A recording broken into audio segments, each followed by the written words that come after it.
And for Amara and Dominic, it all started with a lie, one so small, yet so poisonous, it shattered what could have been innocence. They were never meant to be friends.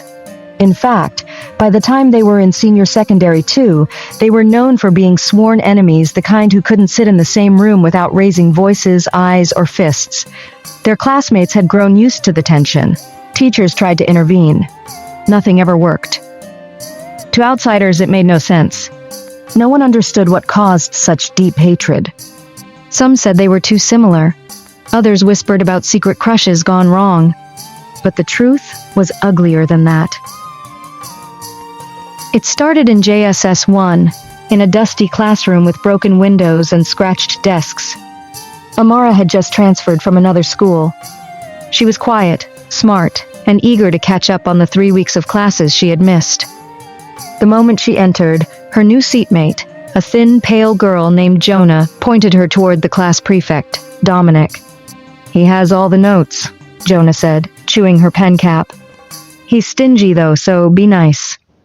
Amara did what she was told. She walked over, introduced herself, and politely asked Dominic for help. He didn't seem pleased, but he agreed to lend her 3 books at a time on one condition. She would return them in the exact order, on time, and not mess them up. They shook on it. Simple deal. Or so she thought. But just 2 days later, Dominic approached her with a panicked look in his eyes. "Check the books I gave you, please. I kept something in one of them. My savings. I can't find it." Amara blinked. "Savings? What kind of savings?" "Money. I hid it in one of the books. I don't remember which subject, but I'm sure I left it there." "I didn't see any money," she said calmly. "I've only opened them to copy notes." "Just check again," he pleaded, already sweating. "I will, but maybe check your other books too."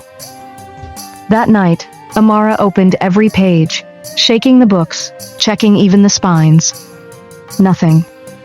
The next morning, she told him again. "There's no money in them, I'm sure." Dominic didn't believe her. Within an hour, he had gone to their class teacher. Amara was called out during break. Her legs trembled as she walked into the staff room. "You stole Dominic's money?" the teacher asked flatly. "No, sir, I didn't see any money." The teacher didn't ask further. He didn't care. Before the day ended, Amara's name was announced on the assembly ground. Thief.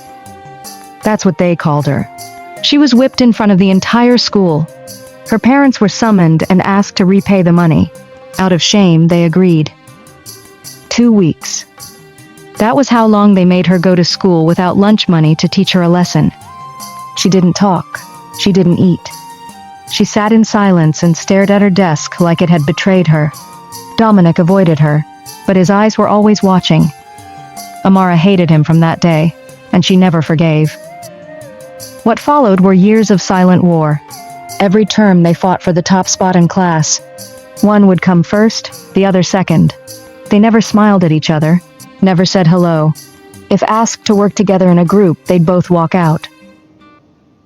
By SS2, the tension between them was so obvious that counselors got involved. Teachers begged them to talk. Neither cared. Then the worst thing happened. The school made Dominic the head boy. And Amara, they made her head girl. The same week they received their badges, an old friend from the past, Jonah, returned to the picture.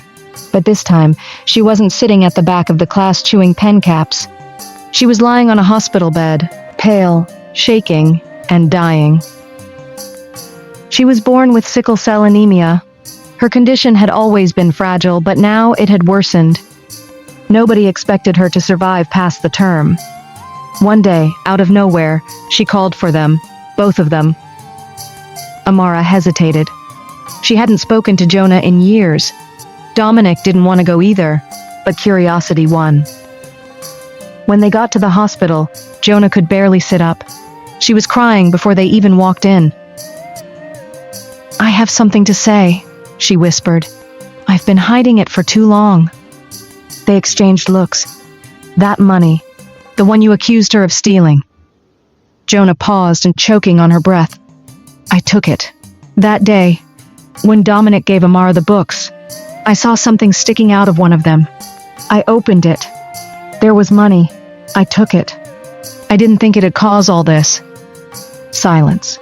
I was selfish. I was stupid. I didn't know it would ruin your lives. I'm sorry. I'm so sorry. Amara stepped back.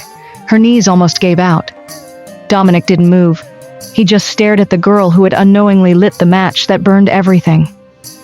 Jonah died 2 days later. At her funeral, Amara and Dominic didn't cry for her. They cried for themselves. For the years they lost, the friendships they missed, the hatred that had poisoned them. They apologized. Without pride, without defense.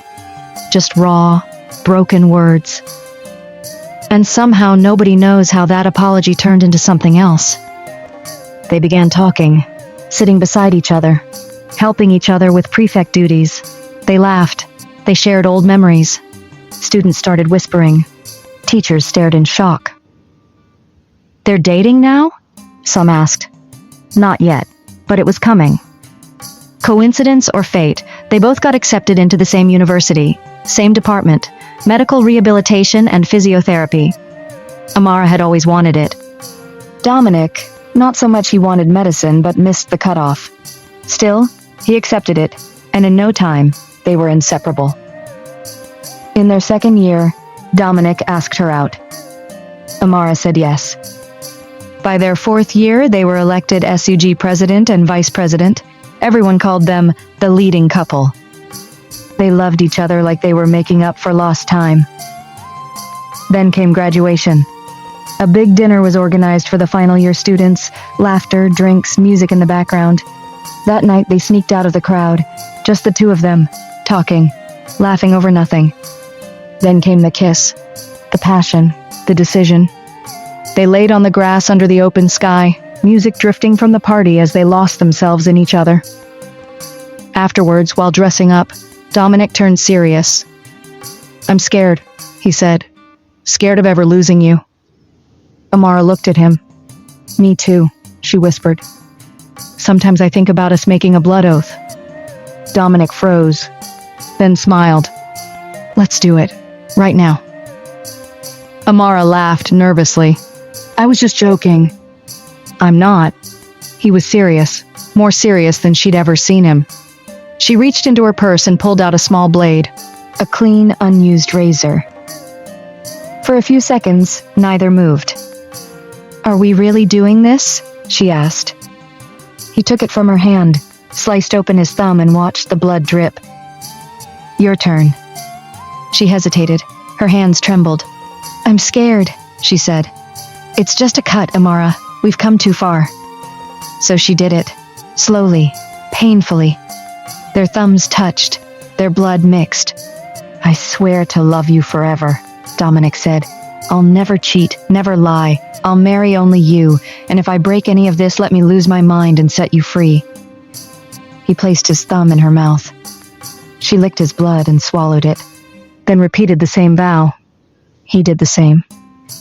And they walked back to the party, bonded by love, pain, and now, blood.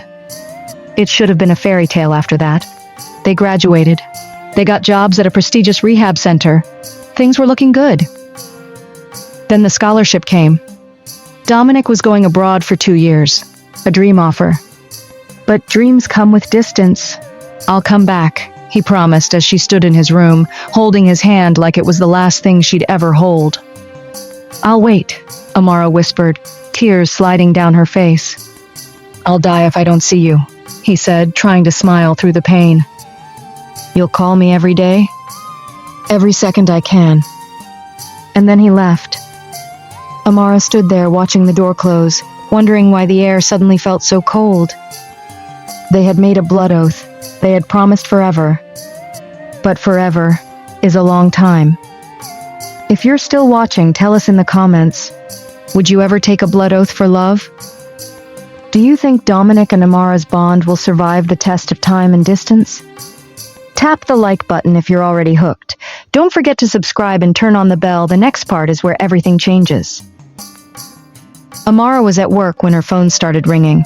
It was Ao, Dominic's childhood friend. She smiled when she saw his name. She liked Ayo, always full of gist and positive energy. "Hey Ayo, what's up?" she answered with a slight laugh. "Quick, put on Channels TV, right now, sharp sharp," he said in a panic. She frowned, confused. "What's going on?" "Just put it on, now." Her heart skipped. She reached for the remote and flipped to the station. The moment the screen came on, she froze. "The crash happened at 10:04 a.m. this morning," the news anchor was saying. "The plane, headed to the United States from Murtala Muhammad Airport in Lagos, was carrying 126 passengers." Amara dropped the remote. She stood up, but her knees buckled. She fell back into her seat. The TV kept playing, but she couldn't hear a thing. All she could see was Dominic's face. The last smile he gave her that morning before leaving. His scent when she hugged him. His promise that everything would be fine. "Hello? Amara? Are you still there?" Ayo's voice shouted through the phone. "Was that his flight? Amara? Talk to me." Her voice cracked. "Ayo, have you tried calling him?" "I did. It's not going through, but you know they don't let phones be on during flights." "I know, but Ayo, that was his flight," she said. Her voice trembled. "That's the exact flight I saw on his ticket. Ayo, I'm scared." "Calm down, just calm down. Maybe it's a mistake. I'll call his family now. We'll go to the airport to confirm. Let's not panic yet, okay?" But it was too late. Panic had already taken over her. That day turned to night, then to a new day. But the pain didn't ease. The morning Dominic was confirmed dead, the air felt like it had turned to stone. The house was full family, friends, neighbors, strangers. Everyone wore black. Dominic's mother was inconsolable. She kept screaming, holding his old suit, the one they placed in the empty coffin, because there was no body. His father sat in silence, unmoving, eyes lost. Amara sat quietly in the corner, dark sunglasses covering her swollen eyes. Her voice was gone from crying. Her soul felt like it had been yanked out.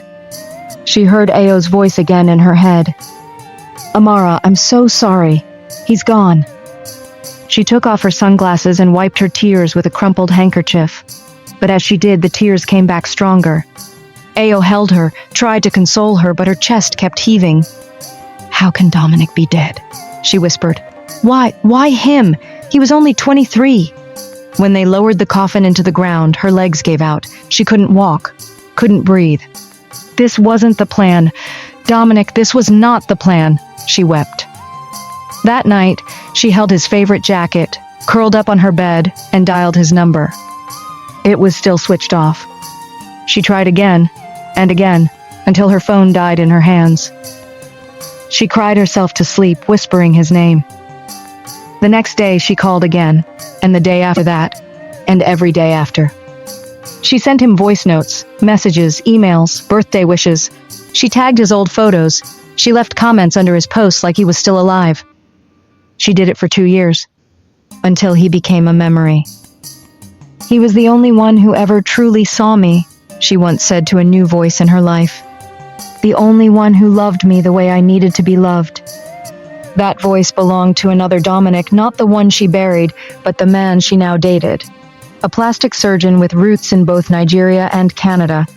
They met at a medical conference in Lagos. Turned out he was the older brother of one of Amara's patients. They crossed paths, talked, and somehow the bond grew. It wasn't easy at first. Amara kept her guard up. But over time, she let him in.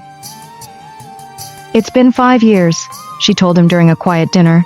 "But sometimes, it still feels fresh, like it just happened last week." He nodded. "I lost my mom. It took me years to feel normal again. Loss. It never really goes away. You just learn to live around it." She smiled faintly. "Thanks for being here." "I'll always be here," he said, raising his glass. "To healing, and to us." She lifted her glass. "To love, peace, and new beginnings." They toasted. It was their 1-year anniversary. Later that night, he leaned forward and said, "Remember I told you I had good news?" "Yes, so, talk," Amara smiled. "I'm moving back to Nigeria, for good." Her eyes widened. Wait, what? You're serious? He nodded. I've already bought land. I want to start my own hospital here. Construction starts soon. Oh my God, that's amazing, Amara shouted. She was genuinely excited. She'd always been nervous whenever he traveled. Her trauma made her fear phones ringing on travel days. Sometimes she wouldn't even answer calls, afraid hearing bad news again. I want you involved, he said. In the planning, design, everything. Absolutely. This is our thing now, she laughed, hugging him. Let's do this together. Weeks later, she met someone who would change everything. This is my friend, John, Dominic said one evening. He just arrived from the UK. Amara turned and smiled. Nice to meet you. John extended his hand. Pleasure's mine. But the moment their hands touched, Amara felt something strange. It wasn't just a handshake, it was like something electric passed between them. Her body reacted before her mind did. She pulled her hand back quickly and stared at him. He stared too, confused, almost unsettled. Neither of them spoke about it, but something shifted that day, quietly, dangerously. John started visiting more. He was Dominic's business partner, so it made sense. Amara didn't complain, but deep down, something always felt off whenever he was around. Not bad, just strange. John, on the other hand, was slowly losing grip. At first, it was harmless. He admired her, thought she was beautiful, smart, caring. But soon, admiration turned into longing. Then obsession.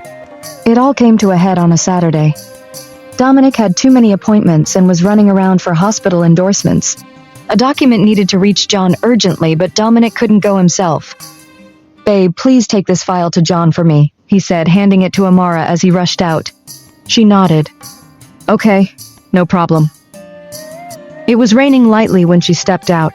She took an Uber, her umbrella, and a waterproof handbag just in case. The Uber dropped her near the junction. The rain started falling heavier. She called John. Hey, I'm at Ector Junction. Come get me. Ector? He asked. I sent you Edner Junction. Amara checked her phone. He was right. She'd gone to the wrong place. Ah, that's true. What was I thinking? Gosh, it's already raining. Just take a bike from there, he said. Tell them Ednar Junction. It's not far. I would have come, but my car's at the workshop. No wahala, she sighed. Rain soaked through her clothes as she argued with a bike rider over the fare. They finally agreed on N500. She opened her umbrella, but the wind flipped it inside out before they even took off. By the time she got to John's Junction, she was drenched. He ran out with 2 umbrellas and let her inside.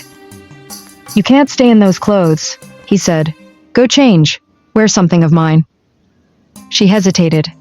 But he was right. She was dripping from head to toe, her shoes squelched. All right, she muttered and walked to his room. She took off her wet clothes, even her underwear, and hung them near the window. Looking through his wardrobe, she found a clean jalabia and slipped it on. When she came back out, he had already made her tea. Thank you, she said softly. Make yourself comfortable, he replied, walking away. In his room, he found her wet clothes, carefully picked them up and began washing. He didn't know why he felt the need to. He just did, like he was doing something sacred. He handled her underwear with extra care, then dried and ironed everything.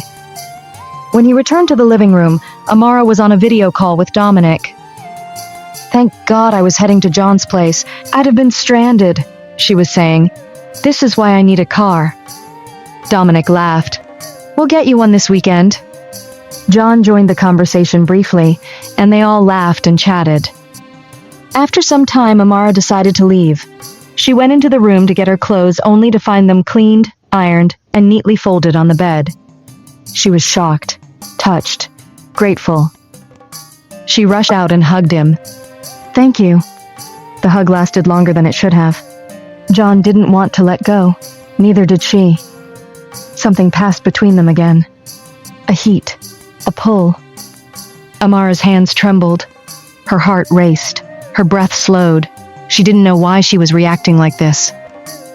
John, on the other hand, felt something he couldn't explain. His head hurt.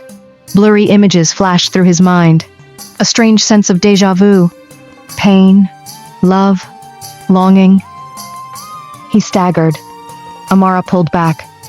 "Are you okay?" I just need to lie down." She stayed while he took some painkillers and rested. By the time he woke up, she was dressed and ready to leave. He walked her to the junction and waited with her until her Uber came. He even negotiated with the driver and paid. "Thanks again," she said quietly. "Anytime," he replied, avoiding eye contact. That night, Amara sat in bed, unable to rest. There was a weight in her chest, something she couldn't name. She tried to distract herself, but failed. Her mind kept drifting. To John. His voice, his scent, his hands, that hug, that strange feeling, that flash in his eyes. "Why the hell am I thinking about him?" she asked aloud, frustrated. She shook her head, slapped her own cheeks. "Stop! Just stop!" But her body wasn't listening. That night, she barely slept. Something had started. Something that shouldn't have. She started trying to avoid him. She would not keep eye contact with him whenever he came visiting, and she always refused to go to his house whenever Dominic asked her to. She would look for an excuse, just to escape it. Finally, something came up, and Dominic had to travel to the USA. He was going to be away for a few weeks. Before he left everything about the hospital set up in the care of John. So basically, John had to go to his house often and met with Amara a few times. He already knew she was avoiding him, and in as much as he would not have wanted that to be the case, he felt it was best. He kept reminding himself that Amara was his best friend's girlfriend, in order to suppress the feelings he had developed for Amara. Still, it did not seem to be working. Amara. He called her on one of his visits to Dominic's house while she was there. He just wanted to talk to her. Nothing more. "I know you've been avoiding me and I totally understand with you, but to be honest, it'd be nice if it does not go this way. We can still talk. I feel like things are becoming worse because we're not talking, like I get to miss you more, and," he said and looked at her. She had lovely eyes and beautiful chubby cheeks. Her lips looked juicy and pure. John closed his eyes tightly and shook his head, trying to ignore what his mind and head was telling him to do. He was fighting with the urge. On the other hand, Amara just stood there staring at him. She had began feeling hot again. Her heart was beating faster. She looked at John. She looked at his eyes. They looked really familiar. There was something about him that drew her like a magnet did to metals. She dragged his shirt and kissed him. They slowly stopped, looking each other passionately in the eyes. His emotion was unleashed and he carried her, while kissing and caressing her, to his bedroom. Her hair smelt like rosewater. Her skin was butter smooth and soft. He hesitantly but romantically removed her strapless brassiere while using his tongue to spell "I love you" on her chest. "Ah." She let out a soft moan. She was moving her hands tenderly through his back when she felt something close to his waist that made her stop. And for a moment, she tried feeling it some more. It felt recognizable. She smartly turned him to look at what she had felt. She stopped abruptly in the middle of it all, stood up and used her palms to cover her mouth. "What's wrong?" he inquired, confused. "Is everything okay?" he asked. "Who are you?" Amara kept pacing and thinking the moment she got home. A part of her wanted to call Dominic and ask him some more questions regarding John. Another part of her felt like she was just overthinking and may create a costly twist if all she had were just speculations. It bothered her so much that she kept convincing herself that whatever she thought she knew could not have been true. "What do you mean, who am I? Did I do something wrong?" John asked tenderly. Amara remembered. "It's just, have we met before? I feel like I recognize the scar on your back," Amara responded. "Are you okay?" You sound strange. I don't think we've met before. Have we? John questioned.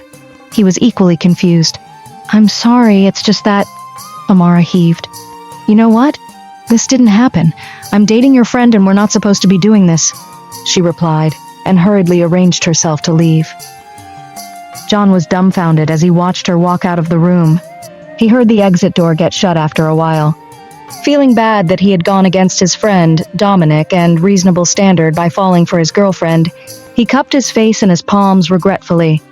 But contrary to how terrible he truly felt, he had recurring flashes of his moment with Amara, something he could not control at that point. Dominic got back 2 days after. John picked him up from the airport and drove him home. When they got to the house, Amara was already there waiting. There was obvious tension between John and Amara, but Dominic seemed not to have noticed. They barely said a word to each other and avoided eye contacts all the time. At the dinner table, the conversations were not flowing, as most of the time Dominic was the one doing the talking. Once in a while, Amara chipped in something, while other times, John mildly agreed. After the meal, John volunteered to help Amara clear the table. Dominic was on a call. I really don't know why you're giving me the cold shoulder. It was a mistake we both indulged in. John started the conversation just immediately after they entered the kitchen. I'm not ignoring you. You're the one ignoring me. And besides, what's there for us to talk about? She replied, still facing away, towards the sink while he was close to the door. Can we just talk to each other at least? Let's forget about what happened. If we continue this way, Dominic will become suspicious. Don't you get it? He said. John, I have feelings for you, Amara said slowly and regretfully. She bowed her head in disappointment. She was disappointed at herself. I feel the same way, but in my opinion, we have to kill it. You're my best friend's girlfriend. It doesn't behoove us as good people if we... I'm not saying otherwise. I just want you to get the point. If we have to kill it, then we have to stay away from each other. Else, it'll keep growing. And you know this. She answered. After much said, they agreed to stay away from each other with only greetings connecting them. That weekend, Dominic proposed to Amara. He had taken her out on a date and proposed to her after their meal. Amara agreed without hesitating. Family and friends got to know about it, and in no time, plans for their wedding had started. The following morning, Amara's hands trembled as she held her phone. Ao had still not sent the documents. She had called him over 10 times. His line didn't ring. It just went straight to voicemail. She tried texting. No response. By noon, she was pacing. Something didn't feel right. Amara stared at her screen, fingers hovering. Her heart wouldn't stop racing. It had been too long since she last heard from Ao, and now that Dominic was out of town, she felt completely exposed, unsettled. She finally muttered to herself, No, I can't just sit here. She decided to travel down and find out what was going on. When she told John, he offered to go with her. You're not going alone, he said. I'll take time off work. Just say when. 2 days from now, Amara said. Let me sort out some things first. Okay, he nodded. Pack light. We might need to move fast depending on what we find. Later that night, John left her apartment. He promised to call her the next day to confirm arrangements. The next day came and something was wrong. Amara didn't answer her phone. John called once, then twice, then again. Nothing. She wasn't replying to messages either. At first, he thought she was busy, but by afternoon, worry had taken over. He decided to drive to her place. When he arrived at her compound, the gate was slightly open. Strange. He walked up the stairs and noticed her door was half ajar too. That wasn't normal. Amara? He called out, stepping closer. No answer. Amara, are you in there? He pushed the door gently. It creaked open. What he saw made his blood freeze. The entire living room was a mess, like a tornado had passed through. Shattered glass on the floor. Sofa cushions ripped. The television was cracked down the middle, still humming faint static. Her phone lay face down on the floor, its screen completely smashed. And there was blood. A trail of it, starting from the broken glass, leading to the kitchen. John's breathing quickened. His chest tightened. "Amara?" he shouted, running toward the kitchen. What he saw stopped him in his tracks. She was on the floor, slumped near the cupboard, barely conscious. Her blouse was torn in multiple places, her hair wild and matted. Her lip was bleeding, one eye swollen shut. Her hands were pressed against her stomach, blood soaking through her fingers. Her body trembled as she tried to breathe, shallow and weak. "Amara," John whispered. "Oh my God. What the hell?" He dropped his phone without thinking and ran to her. "Stay with me, you hear me? I'm going to get help. I'll take you to a doctor. Just hold on." Her eyes fluttered. She opened her mouth to speak, but it came out in a whisper. "Go. He's here. Go." John looked around, confused. "Who? What are you talking about?" He checked his pockets. No keys. He started patting himself down.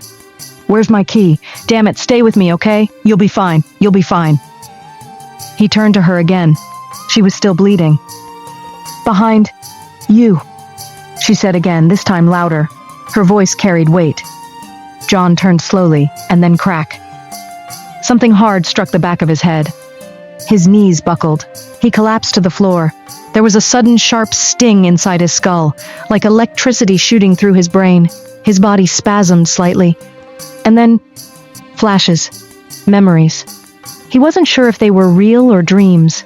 He saw a long road, a crowd, Ao standing at a bus stop, the sound of a horn, a bag in his hand, a farewell smile, then a sharp turn. Everything shifted. John groaned and rolled over, his vision spinning. His mind didn't know what to hold on to.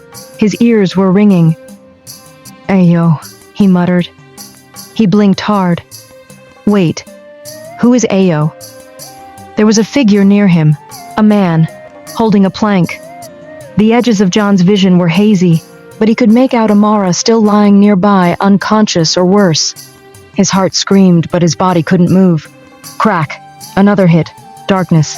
Silence. When John opened his eyes again, it felt like waking up in a grave. Everything was dark, cold, silent. His head throbbed. His wrists were numb. He tried to move, but something held him back. Ropes. Thick ones, wrapped tightly around his arms and chest. He was tied to a chair. Panic set in. "Amara?" He called out, but no one answered. Then the lights flicked on. And standing across the room was Dominic. Not a single emotion on his face. John's mouth opened slightly. "Dominic?" He blinked again, trying to focus. The room was bare. No windows, one door. Just him and Dominic. "What is this? What's going on?" John's voice cracked. "Where is Amara?" Dominic didn't flinch. He just stood there watching. "I swear to God, if you've heard her..." Dominic raised his hand calmly, silencing him. "Relax, she's fine." "Don't lie to me," John snapped. "I saw her. She was bleeding." Dominic stepped closer. "You should be worried about yourself." John struggled against the ropes. "If anything happens to her, I'll kill you myself." Dominic smiled. Not like someone who was scared, but like someone who knew he had already won. "What if she's already dead?" he said casually. "What if you're next?" Then the door creaked open. Another man stepped in. John's eyes widened. It was him. "Ao," John said slowly, memory still unclear. I know you." The man walked closer. His face matched the flashes John had seen earlier. "You're remembering," Ao said with a grin. John kept staring. You were my classmate. University, weren't you?" "President of the student union," Ao added. "A position you stole from me." John blinked. "What are you talking about?" Ao chuckled. "You don't remember that part yet, do you?" Dominic leaned against the wall silently, arms folded. "He's been having flashes," he said. "It's the drug. It wears off over time, but it's manageable." Ao knelt beside John. "You had everything. You were top of the class. Everyone loved you. Scholarships, trips abroad. Meanwhile, I was just the guy standing next to you watching you win, over and over again. John shook his head. I don't understand. None of this makes sense. Ao leaned closer. You passed the exams I failed. You got the life I wanted. And then one day you were supposed to leave for the UK. John's breath hitched. I remember the airport. A road. And you saw me, Ao finished. You asked me what I was doing there. He stood up again. You never made it to the UK, John. I made sure of that. John's eyes filled with tears. He turned to Dominic. You were my friend. We were brothers. How could you be part of this? Dominic stepped forward slowly. You were never supposed to come back. The plan was perfect. You lost your memory.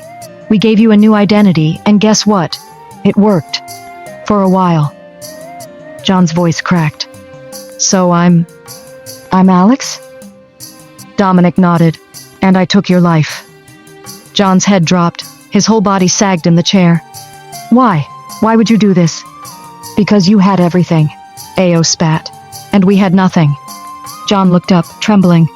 How did I lose my memory? What did you do to me? Drugs, Dominic said flatly. Injected during the accident. We planned it. Once we saw it worked, we rebuilt you. New name, new life. John was crying now. Please don't hurt Amara. Ao sighed. She knows too much. Dominic clenched his jaw. I stabbed her. John screamed. You what? Don't worry, Ao said with fake calm. We'll give her the drug too, just like you. You'll both forget each other. You'll be strangers, struggling for the rest of your lives to piece together something that's gone. John's voice cracked from the strain. You're monsters. We're survivors, Dominic said coldly. Ao nodded. You should have just stayed gone. John's whole body shook as he cried. Please, I'll do anything. Let her go. Please. I don't care what you do to me, just let her go. Dominic looked away. Ao scoffed. After all that crying, you still love her. How romantic. She saved me, John whispered. When I didn't know who I was, she gave me a reason to live. That woman, she's the only thing that ever made sense. Dominic rolled his eyes. You're pathetic, he muttered. But even he looked slightly uneasy now. John stared at both of them. Do what you want. Just don't touch her again, please. Dominic remained silent. Ao paced. Then Dominic spoke again, almost to himself. Maybe we let her forget. Maybe we wipe it all. Let her live a normal life. John looked up. And me? You? Dominic said. You're a liability. John held his breath. Silence hung in the air like a threat. Suddenly the door behind them opened again. And someone stepped in. The footsteps that entered the room were light, careful, almost like the person wasn't sure what they were walking into. John looked up. For a second, he stopped breathing. It was Amara. Bruised, bandaged but alive. She was standing, leaning slightly to one side, her arm wrapped in cloth, but her eyes, they were clear, focused, sharp. Amara? John whispered, disbelief on his face. Dominic spun around, confused. How? Amara didn't say a word. Behind her, another man entered, a police officer, gun raised. Drop the weapon, he barked at Io. Io panicked and tried to lunge, but the officer was quicker. In seconds, he was down, pinned to the floor. The second officer handcuffed Dominic as he stood frozen, too stunned to resist. Amara walked straight to John. She dropped to her knees and began untying the ropes. Her fingers were shaking, but she didn't stop. You came, he said, his voice cracking. I told you I'd always find you, she whispered back. Tears rolled down both their cheeks. 2 weeks passed. The case hit the news. It spread fast. Survivor of identity theft, the headlines read. Love, memory loss, betrayal, and a second chance. Doctors confirmed John's identity. He was Alex, the man who disappeared years ago. And Amara? She became the reason he remembered. Ao was charged with attempted murder, kidnapping, and drugging a federal investigation witness. Dominic faced the same with an additional count for assault. but none of that mattered to John. All he cared about was Amara. They sat outside the hospital one evening, watching the sun go down. She had stitches on her face and a brace on her wrist, but she smiled. "You know," she said softly, "I still don't understand how I survived. I was bleeding. I was sure I was dying." "You fought," John said. "That's who you are." "No," she shook her head. "I think something greater kept me alive. Maybe it was God, or maybe, just maybe, love really does carry weight." He looked at her for a long time. "I don't remember everything yet," he confessed. "Some pieces are still blurry. But I know this much: I love you. Not because I used to, but because I do." She blinked, then laughed lightly, wiping a tear. "I'll take that," she said. "The now, not just the past." Months later, John opened his own clinic in the city. A small one, nothing grand. Amara managed the physiotherapy unit. They worked side by side, sometimes in silence, sometimes with laughter, but always together. People came from far just to meet them, not just for medical care, but to see the couple who beat memory loss, betrayal, and death. To ask, "How did you survive?" And every time Amara would smile and say, "Because we never truly forgot each other." This is not just a story about love. It's about the human heart, how it remembers even when the brain forgets. It's about choices, about the pain of envy and the healing power of truth. Ao and Dominic wanted to erase a man and steal his life, but the one thing they could never destroy was love. So now we ask you, watching this, what do you think is stronger?